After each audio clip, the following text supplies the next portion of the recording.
아멘. 사랑하는 성도 여러분, 2004년에 우리나라 대통령이 영국을 방문했습니다. 그냥 영국을 방문한 것이 아니라 처음으로 국빈 방문이었고, 엘리자베스 여왕이 궁에서 만찬을 베풀었습니다. 한번 생각해 보십시오. 대영 제국의 수도 런던, 그 왕궁의 화려함, 우리나라 대통령과 영국의 여왕, 그리고 양국의 국가가 오케스트라의 반주에 맞추어서 만찬 내내 홀에 울려 퍼졌습니다. 건배도 했을 것이고 처음 보는 음식도 먹었을 수도 있습니다. 그 다음날 우리나라 신문에 지상 최고의 만찬이었다, 이렇게 보도가 된 바가 있습니다. 영국 왕이 베푼 만찬은 이 지구상에서 최고 영광스러운 만찬입니다. 이게 2004년 일이고 2019년에는 약간 해프닝이 있었습니다. 미국의 트럼프 대통령이 영국 여왕과 또 만찬을 하게 되었습니다. 2019년입니다. 이때 미국 대통령이 영국 여왕이 베푼 만찬에 기대감을 가지고 백악관에 일도 하지 않는 자기 식구들을 불러서 무려 10명이나 식구들이 그 만찬에 참가한 바가 있습니다. 이것 때문에 비판을 받기도 했습니다. 아무리 대통령의 식구라 하더라도 아무 국빈 방문과 관련이 없는 딸, 아들 불러가지고 이 만찬에 초대 받지도 않았는데 이렇게 간 것은 문제가 되지 않느냐라는 비판이 있었습니다.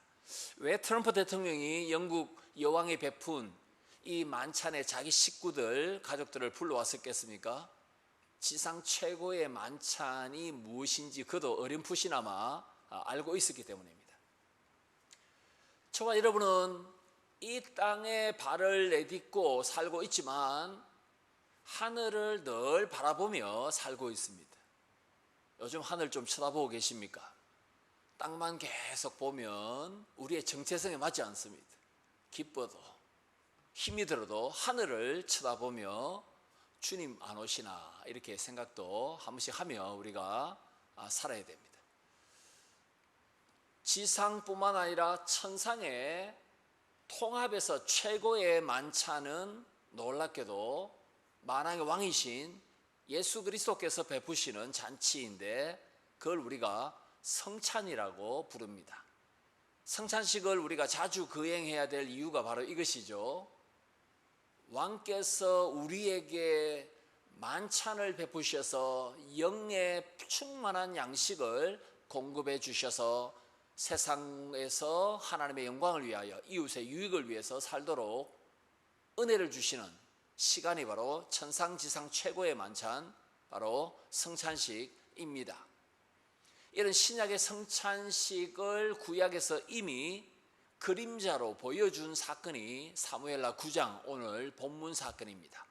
다윗 왕이 요나단의 아들 머비보셋에게 왕의 상에서 먹고 마실 수 있는 복을 준 사건입니다. 이것은 예수 그리스도께서 우리에게 베푸시는 만찬, 날마다 베푸시는 은혜, 그것이 얼마나 크고 놀라운 것인가. 우리의 마음을 채우고도 남는 변함없는 다함이 없는 예수 그리스도의 사랑과 은혜, 그걸 보여주는 예수 그리스도의 복음이 바로 사무엘하 9장 오늘 말씀입니다. 오늘 설교의 요지는 이것입니다. 저와 여러분이 추석을 앞두고 있는데 이 말씀을 기억하면서 이번 한 주 살기를 소망합니다. 그것은 뭐냐면 우리는 만왕의 왕이신 예수 그리스도께서 베푸시는 상에서 먹고 마시는 사람답게 살아야 한다. 예수님이 베푸시는 생명의 잔치, 은혜의 잔치, 능력의 잔치, 이 예배 시간 또 주님께서 우리에게 영의 양식을 공급해 주시고 성령으로 충만케 하시는 잔치와 같은 예배 시간입니다. 왕의 상에서 먹고 마시는 사람답게 살자, 이것이 오늘 설교의 요지입니다. 이걸 오늘 두 가지로 나눠서 말씀을 전합니다. 첫 번째입니다. 저와 여러분이 누구이므로 왕의 상에서 먹고 마실 수 있습니까? 저와 여러분이 도대체 누구이기에 만왕의 왕께서 베푸시는 이 생명잔치의 초대를 받았습니까? 주님의 은혜로 만왕의 왕이신 예수 그리스도의 신부가 되었기 때문입니다. 만왕의 왕 예수님은 우리의 신랑이시고 우리는 그분의 거룩한 신부로 초대를 받았기 때문에 우리는 어린 양의 혼인잔치에도 참여하고 이 만찬에도 참여할 수 있습니다. 우리는 사무엘하 9장을 읽었습니다. 그런데 바로 앞에 8장에 보면은 다윗이 이방 나라들을 하나하나 다 정복하는 기사가 있습니다. 여러분, 이스라엘 주변에 어떤 나라가 있습니까? 뭐 블레셋도 있고 암몬, 모압, 에돔 같은 나라도 있고 또 아람이라는 나라도 있고 그 위에는 아수르, 바벨론 이런 나라도 있습니다. 이런 나라들을 하나하나 다 정복합니다. 그 비법이 뭘까요? 8장에 보시면은 비법이 설명됩니다. 14절에 다윗이 어디를 가든지 하나님께서 이기게 하셨더라는 그 때문입니다. 다윗이 지혜를 동원하여 열심히 전쟁했겠지만 그러나 전쟁은 여호와께 속하는 것입니다. 하나님께서 다윗이 동서남북 어디로 가든지 이기게 하셨더라. 하나님이 형통케 하셨더라. 다윗의 손에 대적들을 붙여주셨더라. 얼마나 다윗이 하나님께 감사하며 감격하며 살았겠습니까? 이제 국외적으로는 더 이상 뭐 전쟁을 할 필요도 없습니다. 이제는 뭐 중요한 것은 무엇입니까? 내치입니다. 국정만 잘 다스리면 됩니다. 그래서 다윗이 친척 요압을 국방부 장관으로 임명합니다. 사독을 대제사장으로 임명합니다. 그리고 다윗의 아들들을 대신으로 임명하는 장면이 사무엘하 8장의 마지막 장면입니다. 밖으로는 대적들이 다윗을 공격할 수가 없습니다. 하나님이 이스라엘을 수호신처럼 지켜주시기 때문입니다. 안으로는 국방부 장관, 내무부 장관, 외무부 장관, 교육부 장관, 보건복지부 장관, 사회복지부 장관 이런 장관들이 역할을 잘 하고 있습니다. 완벽한 조화입니다. 국외적으로 국내적으로 하나님께서 다윗에게 복을 주셔서 이스라엘 백성 전체가 평온한 가운데 있었습니다. 이제 다윗에게 마음의 여유가 있죠. 이때 오래전에 사랑하는 요나단과 맺었던 약속이 떠오르는 것입니다. 사무엘하 4장에 보시면은 사울과 요나단이 블레셋과 전투하다가 길보아 산에서 전사했습니다. 이것 때문에 다윗이 슬퍼서 활의 노래라는 제목을 붙여서 두 용사가 쓰러졌도다. 사울과 요나단이 죽었도다. 내 마음이 너무 아프다. 하나님께서 기름 부어 왕으로 세운 사울이 죽었도다. 그의 아들 그리고 내가 사랑했던 요나단도 죽었도다. 여유가 있던 다윗의 마음속에 하나님께서 말씀하셨죠. 너가 이전에 요나단과 약속한 약속을 지켜라. 무슨 약속입니까? 요나단은 스스로 알고 있었습니다. 내가 사울의 아들이지만은 하나님께서 다윗을 이스라엘의 두 번째 왕으로 세운다는 것을 알고 있었습니다. 그래서 요나단이 다윗에게 부탁했습니다. 나는 왕이 되지 못한다. 다윗 너가 왕이 되면은 우리 가족을 돌봐주라. 여러분 옛날도 그렇고 지금도 그렇고 정권을 잡으면 이전 정권 사람들을 숙청하고 이렇게 괴롭히는 일이 많이 있지 않습니까? 그렇게 제발 하지 말라. 너가 왕이 되면은 나의 가족들을 너의 가족처럼 잘 돌봐주기를 바란다 했을 때 다윗이 그렇게 하겠다라고 약속한 바가 있습니다. 그래서 다윗이 신하들에게 명을 내립니다. 혹시 사울과 요나단의 집에 남아있는 자녀들이 있는지 살펴보라 하니까 수소문 끝에 요나단의 아들 하나가 살아 있는 것입니다. 그의 이름이 바로 머비보셋입니다. 이때 머비보셋이 다윗을 만나기 직전에 이때 나이가 20대로 보입니다. 왜냐하면 머비보셋에게는 아들이 하나 있었다라고 12절에서 말하고 있습니다. 여러분, 머비보셋이 요나단의 아들인데 그가 결혼하여 미가라는 아들을 두고 있습니다. 그러니까 요나단, 머비보셋, 미가 이렇게 계보가 흐르고 있었습니다. 그런데 수소문을 해보니까 요나단의 아들 머비보셋이 어디에 살고 있었습니까? 로드발 마길의 집에 새들어 살고 있습니다. 5절에. 여러분, 이게 얼마나 좀 비참합니까? 왕자 요나단의 아들이 머비보셋입니다. 왕가입니다. 왕의 가문입니다. 그런데 자기 집 방 한 칸이 없어서 로드발이라는 마을에 마길이라는 사람의 집에 얹혀 살고 있는 상태입니다. 누가 이 머비보셋을 사울의 손자다 이렇게 인정하겠습니까? 그리고 머비보셋은 두 다리를 다 절었던 장애인입니다. 이 내용이 9장 마지막 13절에 기록되어 있습니다. 여러분, 구약에서 사회적인 약자, 세 부류 누구입니까? 약자 하면 고아, 과부, 나그네입니다. 그럼 장애인은 아닙니까? 고아, 과부, 나그네가 사회적인 안전, 보장, 사회복지 시스템으로 잘 돌봄을 받아야 되겠죠. 장애인은 어떻습니까? 신명기 27장 18절 이하에 장애인과 고아, 과부, 나그네가 함께 약자로 언급됩니다. 이런 구절이 성경에 잘 없습니다. 신명기 27장 18절 19절 장애인 그리고 고아, 과부, 나그네가 사회적으로 보호받아야 할 최고 약한 사람들입니다. 머비보셋이 바로 장애인으로서 두 다리를 다 절었던 사람으로서 힘겹게 하루하루를 살고 있습니다. 머비보셋이 살았던 그 도시 이름이 로드발이죠. 히브리어에서 로라는 말은 아니다, 없다, 이 부정입니다. 부정. 그러니까 로드발, 드발이 아니다, 이 말은 뭐냐면 아무것도 없다 이 말입니다. 이게 로드발이라는 마을의 이름의 뜻입니다. 예를 들어서 뭐 이렇게 연산동, 뭐 반송 이렇게 지역의 이름이 있지 않습니까? 그런데 그 어떤 동네의 이름이 전무, 아무것도 없다, 전무동, 이런 이름을 여러분 들어보셨습니까? 왜 아무것도 없다라는 이름이 로드발의 뜻일까요?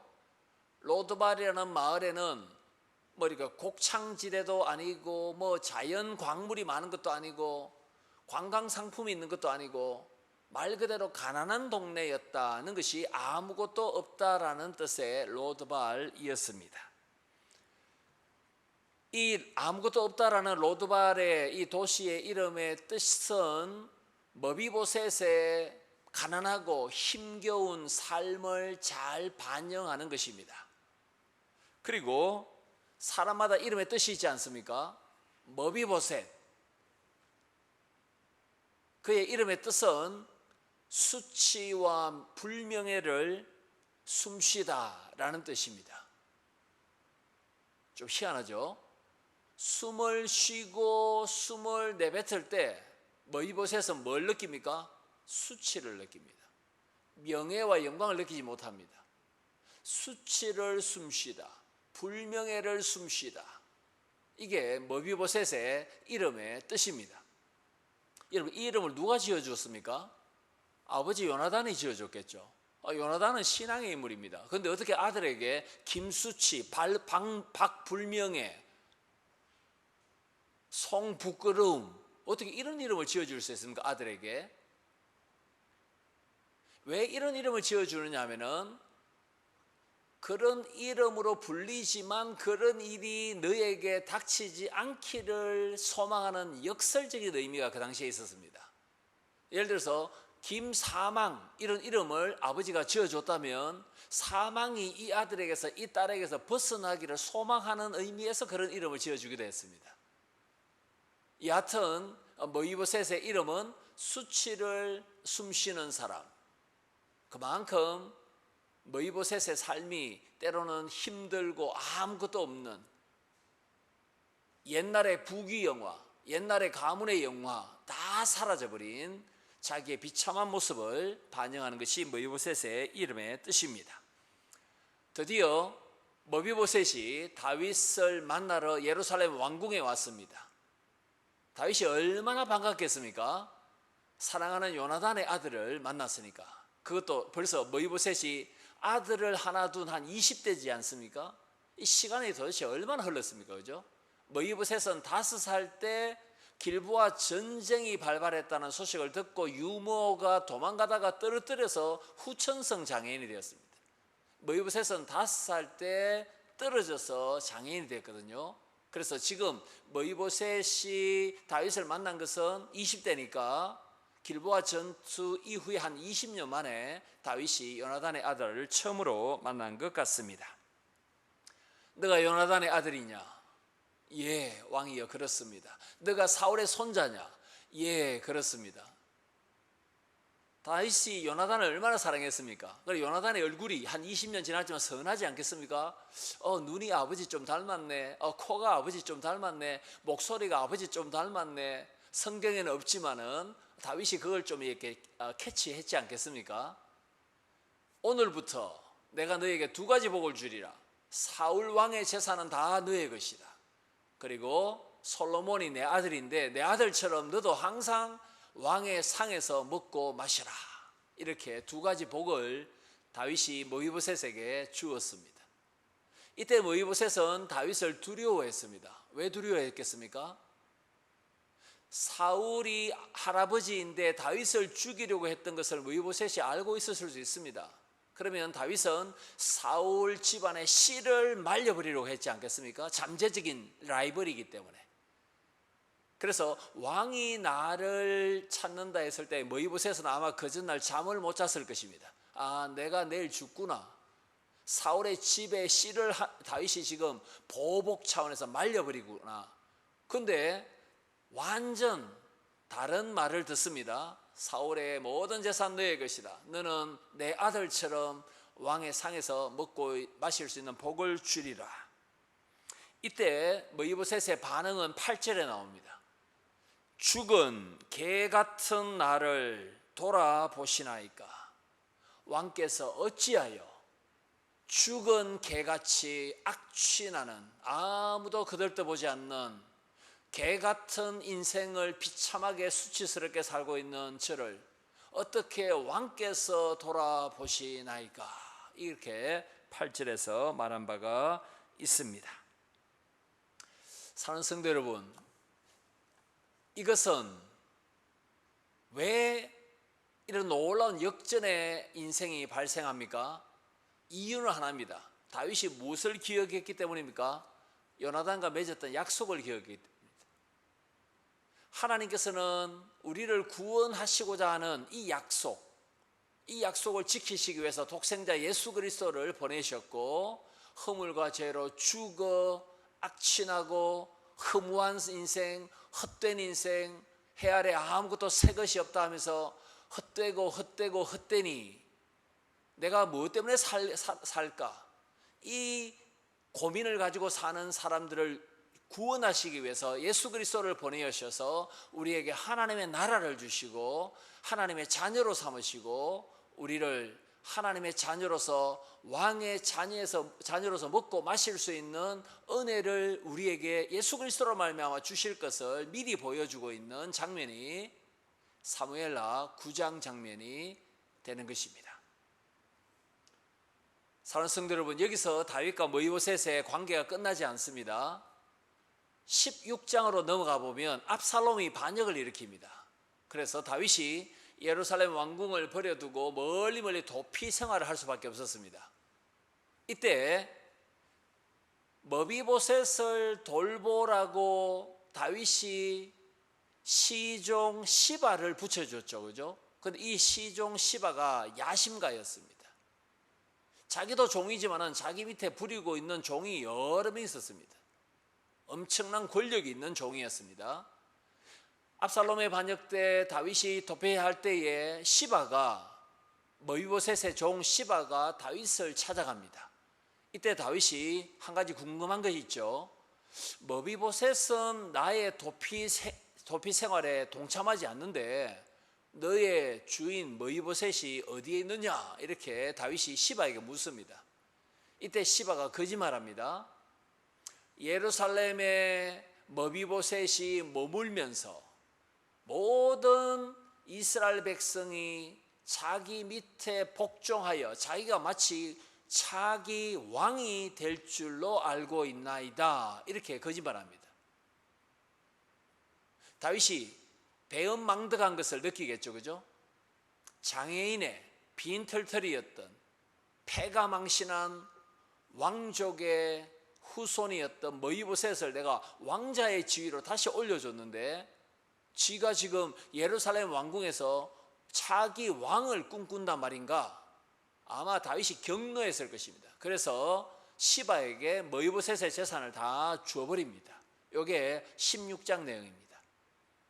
지금 다윗은 지금 불완전한 사람입니다. 거짓말에 속아 넘어갔기 때문입니다. 머비보셋은 압살롬의 반역 동안 왕이 되려고 꿈꾼 바가 없습니다. 자, 이 모든 것이 이제 종착점에 도착합니다. 그 내용이 사무엘라 19장입니다. 압살롬의 반역이 끝났습니다. 그래서 다윗이 도피 생활을 끝내고 예루살렘 궁으로 돌아왔습니다. 이때 예루살렘에 살고 있던 머비보셋이 환궁했던 다윗 왕을 만나러 다리를 절면서 왕께로 나아갑니다. 그런데 19장 24절에 보시면은 머비보셋의 모습이 굉장히 남루했습니다. 옷을 빨지 않았습니다. 수염을 깎지 않았습니다. 발을 맵시내지 않았습니다. 언제부터 언제까지 말입니까? 압살롬의 반역이 일어나서 다윗이 도피 생활을 할 때부터 그리고 돌아올 때까지, 그게 한 달인지 두 달인지 잘 모르겠지만 옷을 빨지도 않고 수염을 깎지도 않고 맵시내지도 않고 예루살렘에서 다윗의 고난에 동참했다는 것을 다윗이 머비보셋을 딱 보는 순간 알게 되었습니다. 이제 다윗은 이제 헷갈리기 시작합니다. 머비보셋의 재산은 시바에게 다 줘버렸고 시바가 거짓말한 것 같기도 하고, 그래서 묻습니다. 내가 도피 생활할 때 머비보셋, 너는 왜 나를 따라오지 않았느냐? 머비보셋의 답은 무엇입니까? 내가 왕을 따라가려고 했는데 악한 종 시바가 당신을 따라가지 못하도록 방해했습니다. 그래서 나는 예루살렘에 어쩔 수 없이 머물면서 왕의 고난에 동참했나이다. 이렇게 말하니까 다윗이 뜨끔한 것입니다. 그래서 뭐라고 말합니까? 내가 너의 재산을 시바에게 다 줘버렸는데 이제 밭을 반반 나누라. 19장 마지막 대답이 무엇입니까? 머비보셋의 말이죠. 왕이여, 왕이 예루살렘 궁으로 다시 돌아온 것으로만 해도 내가 만족하나이다. 그냥 밭은 시바에게 다 주소서. 이게 머비보셋의 고백이었습니다. 사랑하는 성도 여러분, 다윗은 예수님의 조상이죠. 예수님은 다윗의 후손입니다. 그런데 다윗은 불완전합니다. 거짓말장이 시바의 말에 속아 넘어가 버렸습니다. 그래서 재산을 시바에게 다 주어버렸죠. 그리고 초췌하고 남루한 모습의 머비보셋을 보았음에도 불구하고 다윗은 재산을 반반 나누라 이렇게 엉뚱하게 판결합니다. 정확하게 판결하려면 어떻게 해야 됩니까? 시바를 불러서 너가 거짓말 했느냐 안 했냐 이걸 취조해야 될 것 아닙니까? 그러나 우리 주 예수 그리스도께서는 다윗처럼 불완전하지 않습니다. 지혜에 있어서도 완전하시고요, 판단에 있어서도 완전하시고 통치에 있어서도 실수가 없으십니다. 그분께서 우리를 불러서 함께 왕의 상에서 먹고 마시자, 나와 함께 먹고 마시자. 너는 하나님의 나라를 상속하라. 이 복을 주실 것을 오늘 사무엘하 9장은 우리에게 가르쳐주고 있습니다. 오늘 설교 요지가 무엇입니까? 왕의 상에서 먹고 마시는 사람답게 살자. 왜 이런 은혜가 우리에게 주어졌습니까? 전적인 하나님의 은혜입니다. 우리를 불러주셔서 하나님의 나라를 상속하게 하시고 하나님의 다스림을 받게 하시고 하나님 예수 그리스도와 함께 먹고 마실 수 있는 잔치의 삶을 살도록 주님께서 전적인 은혜를 베풀어 주셨기 때문입니다. 두 번째 마지막입니다.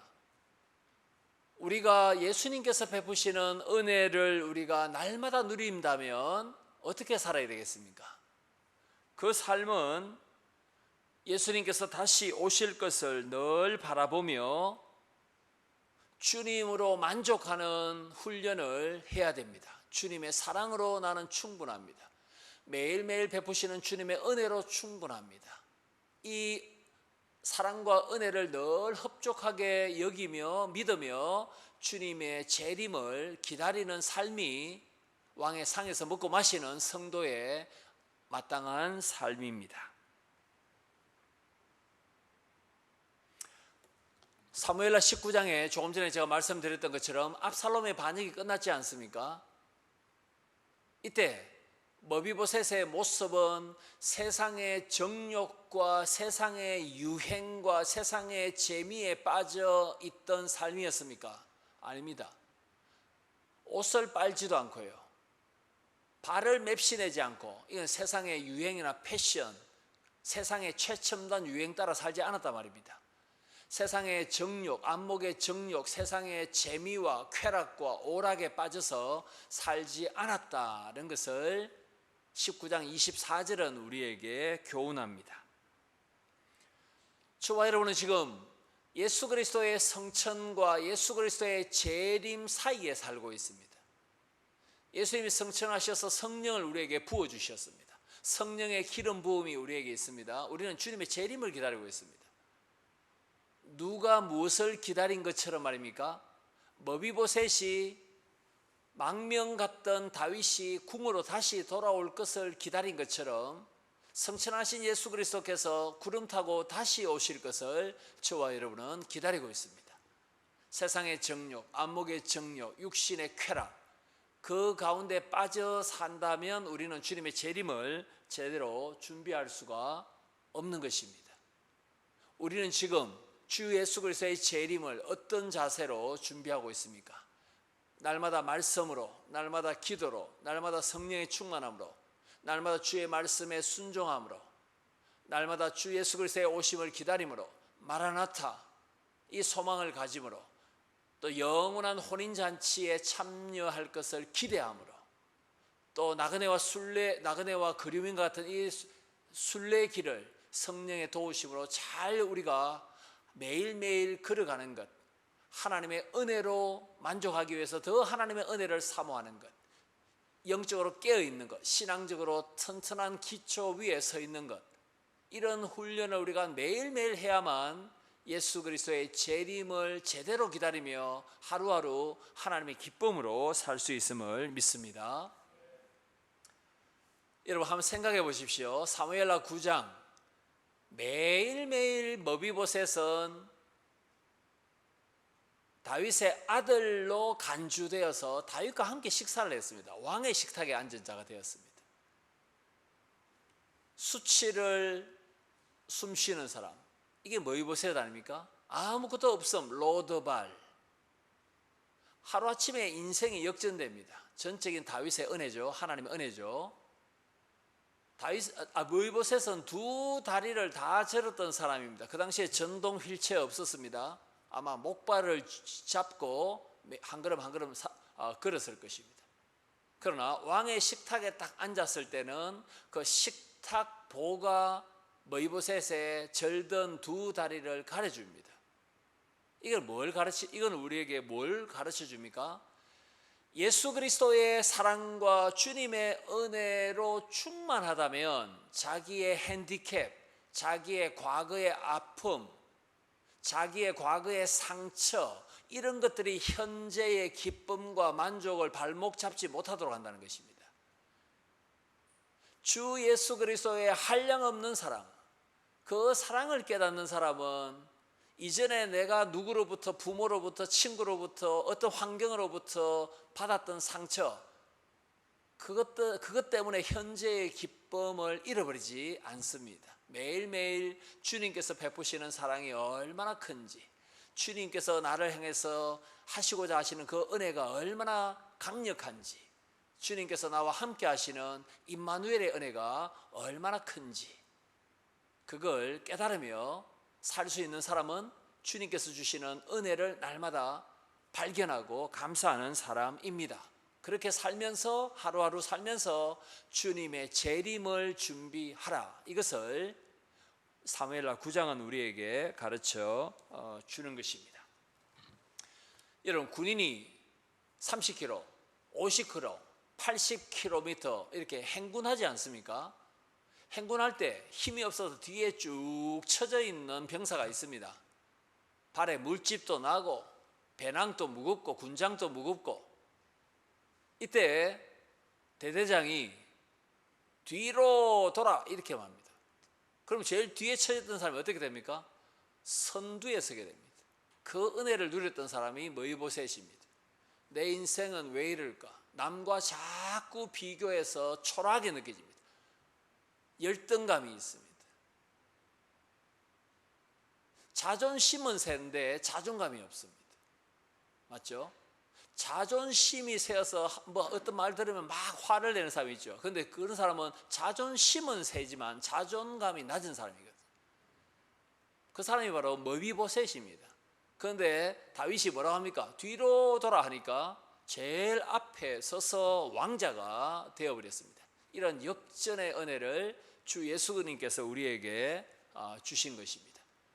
이런 은혜를 우리가 늘 기억하면서 이번 한 주도 왕의 상에서 먹고 마시는 사람답게 주의 사랑과 변함없는 실패하지 않는 은혜를 받은 사람답게 이번 한 주도 또 추석도 시험에 들지 않고 넉넉하게 누굴 만나든지, 까탈스러운 가족들을 만나든지, 친척을 만나든지, 누굴 만나든지 왕의 상에서 먹고 마실 수 있는 이 큰 은혜를 가진, 도량이 넓은 이 마음을 가지고, 주의 마음을 가지고 이번 한 주 하나님의 영광과 이웃의 유익을 위해서 사는 저와 여러분이 되기를 소망합니다.